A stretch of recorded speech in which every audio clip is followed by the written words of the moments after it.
Hello दोस्तों, मैं खुशी आप सभी दोस्तों का स्वागत करती हूँ अपने यूट्यूब चैनल के एजुकेशन पर। 15 मिनट में 30 क्वेश्चन वाले एपिसोड का 7वां वीडियो अपलोड करने जा रही हूँ। इससे पहले 6 वीडियो अपलोड किया जा चुका है। आई होप आप लोगों ने उसे ज़रूर देख लिया होगा, और अगर नहीं देखें तो प्लीज़ उसे ज़रूर देख लीजिएगा, क्योंकि वो आने वाले सभी एग्ज़ाम के लिए बहुत ही कारगर साबित होगा। क्योंकि जितने भी क्वेश्चन करवाए जा रहे हैं वो सारे ही क्वेश्चन प्रीवियस ईयर से उठाए गए हैं, और एनालिसिस के समय आने की जो संभावना है जिस क्वेश्चन को, वो क्वेश्चन भी मैं करवा दे रही हूँ उससे रिलेटेड। तो आप लोग प्लीज़ उसे ज़रूर देखिएगा। तो आइए देर न करते हुए इसे स्टार्ट करती हूँ। सूर्य के बाद पृथ्वी के सबसे निकटतम तारा कौन सा है? तो सूर्य के बाद पृथ्वी का सबसे निकटतम तारा हो जाएगा प्रोक्सिमा सेंचुरी। अगर आपसे ऐसा पूछा जाए कि पृथ्वी का सबसे निकटतम तारा कौन सा है, तो सूर्य हो जाएगा। लेकिन सूर्य के बाद पृथ्वी का सबसे निकटतम तारा कौन सा है, तो वो हो जाएगा प्रोक्सिमा सेंचुरी। ठीक है, कौन सा हो जाएगा? तो प्रोक्सिमा सेंचुरी। कभी कभी क्वेश्चन में ये भी पूछा जाता है कि सूर्य क्या है, क्या वो ग्रह है, उपग्रह है या तारा है? तो सूर्य तारा है। और तारा किसे कहा जाता है? तो जिसमें अपनी प्रकाश, अपनी ऊर्जा हो, उसे तारा कहा जाता है। ठीक है, क्योंकि सूर्य के पास तो अपनी प्रकाश, अपनी ऊर्जा है। क्या चांद एक तारा है? तो नहीं, चांद एक तारा नहीं है, क्योंकि चांद के पास अपनी रोशनी नहीं है। तो इससे रिलेटेड कुछ और क्वेश्चन देखते हैं। अगर आपसे ये पूछा जाए कि सूर्य का सबसे निकटतम ग्रह कौन सा है, तो सूर्य का सबसे निकटतम ग्रह बुध हो जाएगा। बुध के बाद कौन सा ग्रह है? तो शुक्र है। शुक्र के बाद पृथ्वी, पृथ्वी के बाद मंगल। ये चारों ग्रहों को आंतरिक ग्रह कहा जाता है। क्या कहा जाता है? आंतरिक ग्रह या फिर पार्थिव ग्रह। वहीं अगर हम बृहस्पति की बात करें तो बृहस्पति, शनि, अरुण, वरुण, इन ग्रहों को क्या कहा जाता है? तो इन ग्रह को बाह्य ग्रह कहा जाता है। ठीक है, एक क्षुद्र ग्रह का बाउंड्री है। ठीक है, तो इधर जितने भी ग्रह हैं, जैसे कि पहले बुध है, इसके बाद शुक्र है, फिर पृथ्वी है और फिर मंगल है। ठीक है, तो ये जितने भी ग्रह हैं आंतरिक ग्रह हैं। वहीं बृहस्पति फिर स्टार्ट होता है, बृहस्पति, शनि, अरुण, वरुण, ये सारे बाह्य ग्रह हैं। ठीक है, अगर वहीं आपसे ये पूछा जाए कि कौन से 2 ग्रह ऐसे हैं जो सूर्य की परिक्रमा विपरीत दिशा में लगाते हैं, क्योंकि सारे ग्रह जो है वो पश्चिम से पूर्व की दिशा में लगाते हैं, लेकिन 2 ग्रह ऐसे हैं जो पूर्व से पश्चिम की दिशा में परिक्रमा करता है सूर्य का। तो वो कौन से 2 ग्रह हैं? तो वो शुक्र हो जाएगा, यूरेनस हो जाएगा। यूरेनस बोले तो अरुण। 2 ऐसे ग्रह हैं जो परिक्रमा करता है विपरीत दिशा में सूर्य का। और यूरेनस को लेटा हुआ ग्रह भी कहा जाता है, क्योंकि ये अपने अक्ष पर 90 डिग्री झुका हुआ है। तो इसे देखने के बाद ऐसा लगता है कि ये लेटा हुआ ग्रह है, इसीलिए इसे लेटा हुआ ग्रह भी कहा जाता है। ठीक है, वहीं अगर मंगल के 2 उपग्रह की बात की जाए, क्योंकि मंगल का 2 उपग्रह है, तो कौन कौन से उपग्रह हैं? ये उपग्रह से भी क्वेश्चन बहुत बार आ चुका है। तो पेबोस और डिमोस किसका उपग्रह है? तो ये मंगल के 2 उपग्रह हैं। वहीं बृहस्पति के तो बहुत सारे उपग्रह हैं, लेकिन 2-3 उपग्रह ऐसे हैं जो एग्जाम में बहुत बार पूछे जाते हैं। तो गैनीमेड किसका उपग्रह है? तो गैनीमेड बृहस्पति का उपग्रह। यूरोपा किसका उपग्रह है? तो यूरोपा भी बृहस्पति का उपग्रह है। कैलिस्टो किसकी उपग्रह है? तो कैलिस्टो भी बृहस्पति का उपग्रह है। तो आइए क्वेश्चन नंबर 2 को देखते हैं। क्वेश्चन नंबर 2 क्या कह रहा है कि भारतीय संविधान की किस अनुसूची में राज्यसभा में प्रतिनिधित्व का विवरण दिया गया है? तो कौन से अनुसूची में राज्यसभा का प्रतिनिधित्व का विवरण दिया गया है? तो 4थे अनुसूची में। किस में दिया गया है? 4थे अनुसूची में। अगर आपसे मूल संविधान की बात की जाए कि मूल संविधान में कुल कितने अनुसूची थे, तो मूल संविधान में कुल 8 अनुसूची थे। कितने अनुसूची थे? 8 अनुसूची। 9वां अनुसूची को प्रथम संविधान संशोधन 1951 के तहत जोड़ा गया था। कब जोड़ा गया था 9वां अनुसूची को? तो प्रथम संविधान संशोधन 1951 के तहत। इसमें क्या प्रावधान किया गया है? तो इसमें भूमि सुधार संबंधी है। ठीक है, 9वां अनुसूची में भूमि सुधार संबंधी विवरण दिया गया है। वहीं 10वां अनुसूची की बात की जाए, 10वां अनुसूची कब जोड़ा गया था? तो ये जोड़ा गया था 92वां संविधान संशोधन 1985 के तहत। ठीक है, इसमें क्या प्रावधान है? तो इसमें दल बदल संबंधी प्रावधान किया गया है। ठीक है, वहीं 11वां अनुसूची की बात किया जाए तो 11वां अनुसूची जोड़ा गया था 73वीं संविधान संशोधन 1992 के तहत। ठीक है, 73वें संविधान संशोधन 1992 के तहत। इसमें क्या कहा गया है? तो इसमें पंचायत संबंधी प्रावधान दिया गया है। ठीक है, वहीं 12वीं संविधान संशोधन की बात, 12वीं अनुसूची की बात की जाए तो 12वीं अनुसूची कब जोड़ा गया था? तो ये जोड़ा गया था 74वीं संविधान संशोधन 1992 के तहत। इसमें नगर पालिका संबंधी विवरण दिया गया है। और अगर आपसे पंचायती राज में बोला जाए कुल विषयों की संख्या कितनी है, तो कुल विषयों की संख्या 29 है। कितना है? 29 है। वहीं नगर पालिका में कितने विषय हैं? तो नगर पालिका में कुल 18 विषय हैं। ठीक है, तो आइए क्वेश्चन नंबर नेक्स्ट को देखते हैं। क्वेश्चन नंबर नेक्स्ट क्या कह रहा है हमारा? चलिए, जब इतना बता ही दिए हूँ तो पहली अनुसूची, 2nd अनुसूची बता देती हूँ उसमें क्या क्या चीज़ का प्रावधान है। तो पहली अनुसूची में प्रावधान है संविधान में कुल कितने राज्य और कितने केंद्र शासित प्रदेश हैं, इसका विवरण दिया गया है। किसका दिया गया है? तो संविधान में राज्यों और केंद्र शासित प्रदेशों का विवरण दिया गया, सूची दिया गया है। ठीक है, दूसरी अनुसूची में किसका प्रावधान दिया गया? दूसरी अनुसूची में वेतन भत्तों का विवरण दिया गया है। किसका दिया गया है? वेतन भत्तों का। तीसरा संविधान संशोधन में तीसरा अनुसूची में, तो तीसरा अनुसूची में शपथ ग्रहण का विवरण दिया गया है। किसका दिया गया है? तो तीसरा अनुसूची में शपथ से रिलेटेड है, दूसरा अनुसूची में वेतन भत्ता से संबंधित है, पहला अनुसूची में राज्य और केंद्र शासित प्रदेशों से संबंधित है, चौथा अनुसूची में राज्यों में सीटों का आवंटन से संबंधित है। ठीक है, पांचवा अनुसूची में अनुसूचित क्षेत्रों और अनुसूचित जनजाति के प्रशासन और नियंत्रण के बारे में प्रावधान किया गया है। वहीं छठी अनुसूची की बात की जाए तो छठी अनुसूची में असम, मेघालय, त्रिपुरा और मिजोरम राज्यों के जनजाति क्षेत्रों में के प्रशासन के बारे में प्रावधान किया गया है। जबकि सातवीं अनुसूची में संघ सूची एवं राज्य सूची और समवर्ती सूची संबंधित विषयों का विभाजन किया गया है। ठीक है, कुल कितने सूची हैं? तो 3 सूची हैं। कौन कौन से? राज्य सूची, संघ सूची, समवर्ती सूची। तो राज्य सूची से संबंधित जितने भी विषय हैं उस पर कानून राज्य सरकार बनाती है, और वहीं संघ सूची की बात की जाए तो संघ सूची में जितने विषय हैं उस पर कानून केंद्र सरकार बनाता है। लेकिन समवर्ती सूची में राज्य सरकार और केंद्र सरकार दोनों ही कानून बनाता है। अगर केंद्र सरकार राज्य सरकार दोनों में विवाद हो गया एक ही कानून से संबंधित, तो केंद्र का कानून को मान्यता दिया जाता है। ठीक है, वहीं 8वीं अनुसूची की बात की जाए तो 8वीं अनुसूची में भारत में कितनी भाषा है संविधान में? तो 22 भाषाओं का जिक्र किया गया है। ठीक है, कितनी भाषा है अनुसूची में? तो 22 भाषाओं को सम्मिलित किया गया है 8वीं अनुसूची में। ठीक है, और 9वीं अनुसूची 10वीं अनुसूची के बारे में तो बता दी है। तो आइए नेक्स्ट क्वेश्चन देखते हैं। नेक्स्ट क्वेश्चन हमारा क्या कह रहा है? तो नेक्स्ट क्वेश्चन कह रहा है भारत में कहाँ पर करेंसी नोट प्रेस स्थापित है? तो कहाँ स्थापित है? तो नासिक में है, देवदास में है। तो नासिक पड़ता है महाराष्ट्र में, देवदास मध्य प्रदेश, साल्बनी कहाँ है? तो ये पश्चिम बंगाल में है। मैसूर कहाँ है? तो मैसूर कर्नाटक में है। ठीक है, आइए नेक्स्ट क्वेश्चन को देखते हैं। तो नेक्स्ट क्वेश्चन हमारा कहता है राष्ट्रीय गान को कब अपनाया गया था? तो राष्ट्रीय गान को कब अपनाया गया था? राष्ट्रीय गान को अपनाया गया था 24 जनवरी 1950 को, और इसी दिन राष्ट्रगीत को भी अपनाया गया था। राष्ट्रगान जन गण मन है, जबकि राष्ट्रगीत है वंदे मातरम। ठीक है, कब अपनाया गया था? 24 जनवरी 1950 को। वहीं राष्ट्रीय ध्वज की बात की जाए कि राष्ट्र ध्वज को कब अपनाया गया था? तो राष्ट्रीय ध्वज को अपनाया गया था 22 मार्च 1947 को। कब अपनाया गया था? तो 22 मार्च 1947 को राष्ट्रीय ध्वज को, 22 मार्च नहीं 22 जुलाई, 22 मार्च बोल दी ना मैं, नहीं 22 जुलाई 1947 को राष्ट्रीय ध्वज को अपनाया गया था। कब अपनाया गया था? 22 जुलाई 1947 को। वहीं प्रारूप समिति की बात की जाए कि प्रारूप समिति की स्थापना कब हुई थी? तो प्रारूप समिति की स्थापना हुई थी 29 अगस्त 1947 को। कब हुई थी? 29 अगस्त 1947 को। प्रारूप समिति के अध्यक्ष कौन थे? तो प्रारूप समिति के अध्यक्ष थे भीमराव अंबेडकर। कुल सदस्य कितने थे प्रारूप समिति में? तो 7 सदस्य थे, अध्यक्ष को इंक्लूड करके। अध्यक्ष एक भीमराव अंबेडकर थे और 6 अन्य सदस्य भी थे। तो इससे पहले वाले वीडियो में मैं सबका नाम बता दी हूँ, आप लोग प्लीज़ उसे देख लीजिएगा। मैं फिर से रिपीट करूँगी तो टाइम लग जाएगा। आइए नेक्स्ट क्वेश्चन को देखते हैं। संविधान सभा की सदस्यता में शामिल होने वाली एकमात्र मुस्लिम महिला कौन थी? हालांकि संविधान सभा में कुल महिलाओं की संख्या थी 15, लेकिन 15 महिलाओं में एकमात्र मुस्लिम महिला थी। वो कौन थी? बेगम आज़ाद रसूल। ये क्वेश्चन बहुत बार एग्जाम में पूछ चुका है ये भी कि एकमात्र मुस्लिम महिला कौन थी। तो एकमात्र मुस्लिम महिला कौन थी? बेगम आज़ाद रसूल। लेकिन संविधान सभा में कुल महिला कितनी थी? तो कुल महिला थी 15। और बिहार से कितनी महिला थी? तो बिहार से एकमात्र महिला थी सरोजनी नायडू। कौन थी? सरोजनी नायडू। आइए नेक्स्ट क्वेश्चन को देखते हैं। नेक्स्ट क्वेश्चन, सांची के स्तूप को कब यूनेस्को विश्व धरोहर सूची में शामिल किया गया था? तो कब किया गया था? तो सांची के स्तूप को 1989 में किया गया था। कब किया गया था? 1989 में। यूनेस्को की हेड क्वार्टर कहाँ है? तो यूनेस्को की हेड क्वार्टर है पेरिस। कहाँ है? फ्रांस की राजधानी पेरिस में। तो चलिए इससे संबंधित कुछ और महत्वपूर्ण क्वेश्चन को देख लेते हैं।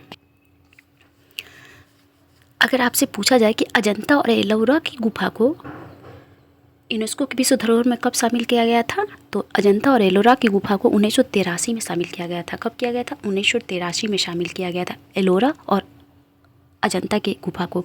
वहीं ताजमहल की बात की जाए तो ताजमहल को भी 1983 में ही शामिल किया गया था। आगरा के किला को कब शामिल किया गया था? तो आगरा के किला को भी 1983 में ही शामिल किया गया था।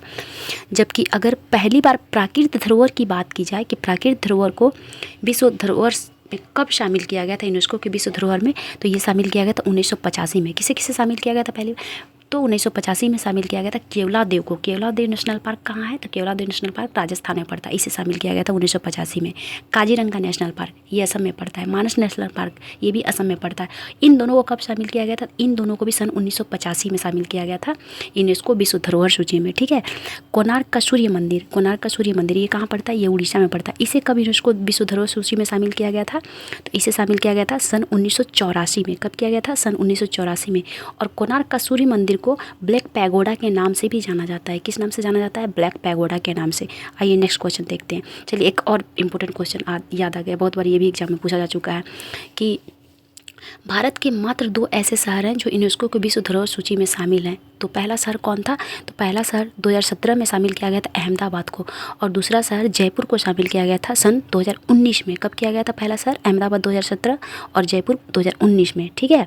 वर्तमान में कुल विश्व धरोहर सूची में भारत के कितने धरोहर स्थल शामिल हैं? तो कुल 43 है। कितने हैं? 43 हैं। 43वां कौन से हैं? तो मोइद्दम है जो असम में पड़ता है, ठीक है।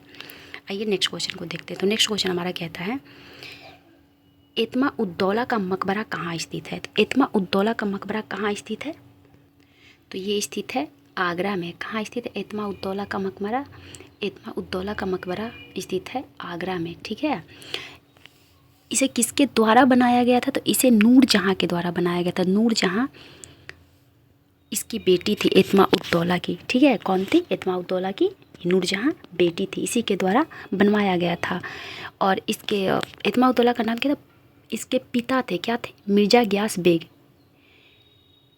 नूरजहाँ के पिता थे, और इनकी बेटी नूरजहाँ थी। इन्हीं के द्वारा एतमा उद्दौला का मकबरा बनाया गया था। एतमा उद्दौला इनकी उपाधि थी, ठीक है।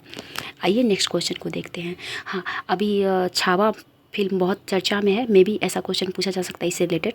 तो औरंगाबाद में बीबी का मकबरा है। बीबी के मकबरा को किसके द्वारा बनवाया गया था? तो बीबी के मकबरा को औरंगजेब के द्वारा बनवाया गया था। औरंगजेब के द्वारा बीबी का मकबरा बनवाया गया था, ठीक है। और औरंगाबाद का नया नाम क्या है? तो औरंगाबाद का नया नाम छत्रपति संभाजी नगर है। क्या है? छत्रपति संभाजी नगर। और अगर औरंगजेब के मकबरा की बात की जाए तो औरंगजेब का मकबरा भी औरंगाबाद में ही रोजा नामक जगह पे है, ठीक है।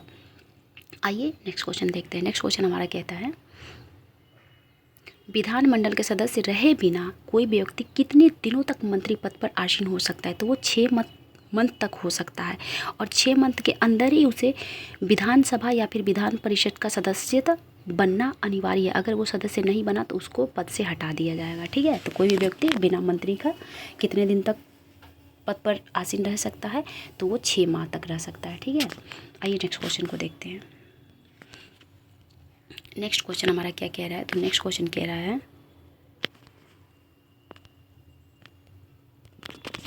कौन सी मौलिक अधिकार सिर्फ भारतीय नागरिक को प्राप्त है? तो कौन से मौलिक अधिकार सिर्फ भारतीय नागरिक को प्राप्त है? तो अनुच्छेद 15, 16, 19, 29, 30 ये 5 ऐसे मौलिक अधिकार हैं जो सिर्फ भारतीयों को ही प्राप्त है। बाकी सारे मौलिक अधिकार भारतीयों और विदेशियों दोनों को प्राप्त है, ठीक है।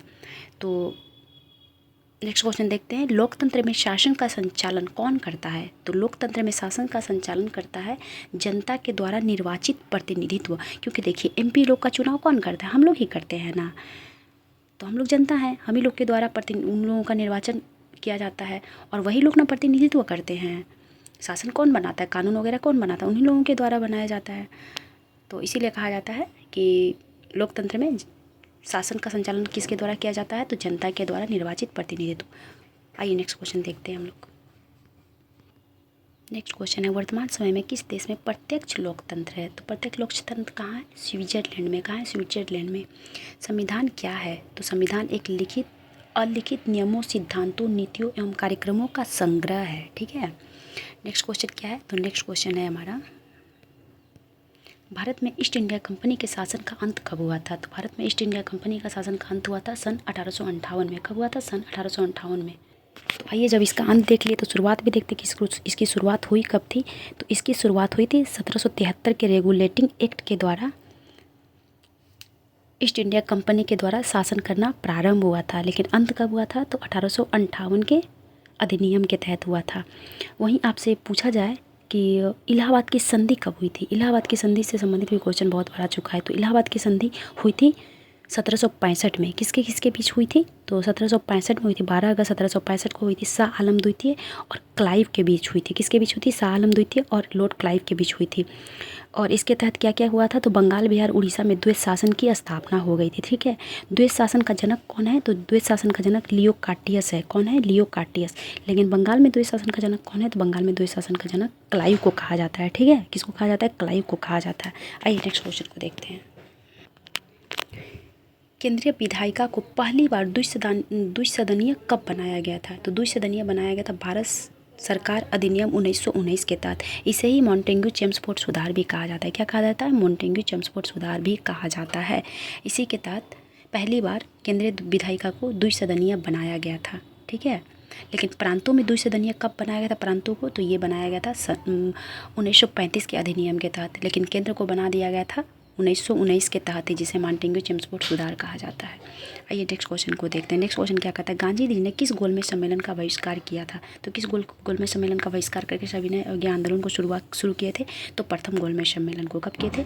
प्रथम गोलमेज सम्मेलन। प्रथम गोलमेज सम्मेलन कब हुआ था? नवंबर 1930 के प्रथम गोलमेज सम्मेलन में गांधी जी बहिष्कार किए थे, उसका बहिष्कार किए थे। ठीक है, बहिष्कार किए थे। कुल गोलमेज सम्मेलन कितने हुए थे? तो कुल गोलमेज सम्मेलन 3 हुए थे।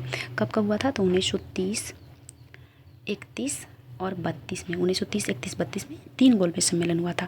वहीं आपसे पूछा जाएगा कौन सा गोलमेज सम्मेलन था जिसमें कांग्रेस के तरफ से महात्मा गांधी ने नेतृत्व किया था? तो कांग्रेस कौन से गोलमेज सम्मेलन में पार्टिसिपेट किया था? तो दूसरे गोलमेज सम्मेलन में कांग्रेस की तरफ से महात्मा गांधी ने गोलमेज सम्मेलन में पार्टिसिपेट किया था। ठीक है, तो एकमात्र गोलमेज सम्मेलन है जिसमें कांग्रेस ने पार्टिसिपेट किया था, तो वो द्वितीय गोलमेज सम्मेलन है। कांग्रेस का नेतृत्व किसने किया था? तो महात्मा गांधी के द्वारा किया गया था। ठीक है, और एकमात्र कौन सा भारतीय राष्ट्रीय कांग्रेस का अधिवेशन है जिसमें महात्मा गांधी ने अध्यक्षता की थी? तो वो 1924 के बेलग्राम अधिवेशन है, जिसकी अध्यक्षता महात्मा गांधी के द्वारा किया गया था। ठीक है, आइए नेक्स्ट क्वेश्चन को देखते हैं। तो नेक्स्ट क्वेश्चन हमारा क्या कह रहा है? तो नेक्स्ट क्वेश्चन कह रहा है कि 42वां संविधान संशोधन 1976 के तहत प्रस्तावना में कौन सा नया शब्द जोड़ा गया था? तो कौन सा नया शब्द जोड़ा गया था प्रस्तावना में? तो जोड़ा गया था धर्मनिरपेक्ष, जिसे पंथ निरपेक्ष भी कहा जाता है। तो पंथ निरपेक्ष, समाजवादी और अखंडता, ये 3 शब्द है जिसे प्रस्तावना में जोड़ा गया था 42वां संविधान संशोधन 1976 के तहत।